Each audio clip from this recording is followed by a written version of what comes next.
Hi campers! The next activity we're going to be working on is making our own comic books. So first off, I want to make sure you have all the supplies needed to do this. Make sure you have your scissors, your pencil, your crayons, all your storybook handouts, and your comic book panels that we provided, including the word bubbles. Construction paper optional, it's up to you. So now let's look at this handout. When we're creating our comic, we have to include all the different elements of a story that we learned in the presentation. Make sure when you're creating your comic book that they include all of these things. Next, let's think about our comic book and what universal themes will it be encompassing. Will it be using any of these? You don't have to, you can make your own one if you want. We're just giving you some ideas. Lastly, if you're still stumped on an idea for your comic book, we gave you a couple extra ones right here.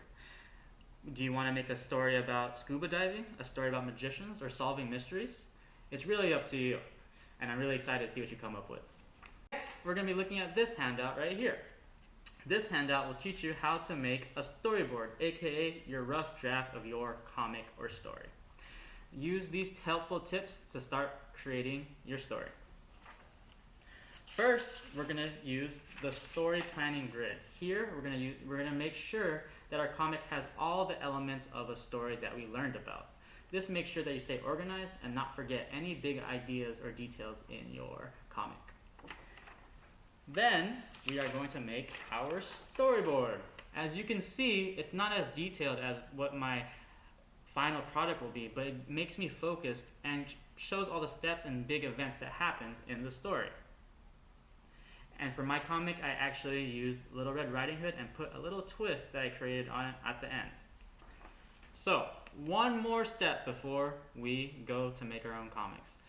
This Storycraft Tips page will show you and teach you how to make and draw your comics to make it easier to read for the people that will be reading them. Now, we're ready to make our comics. Remember, in the kits, we include 2 pages of word and thought bubbles and 8 different panels for you to choose from. Here's an example of the last page of the comic book that I created. I know that we all can remember the story of Little Red Riding Hood.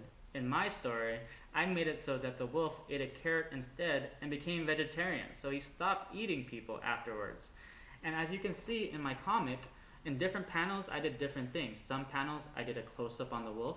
Some panels I include all the characters together in them. Also, you can see that I used the word bubbles. These are the word bubbles we included, I just cut them out. But remember, you can always make your own custom word bubbles to fit your panels better if needed. Now that I'm done with my comic, I think the next thing I'm going to do is make a cover for my comic book.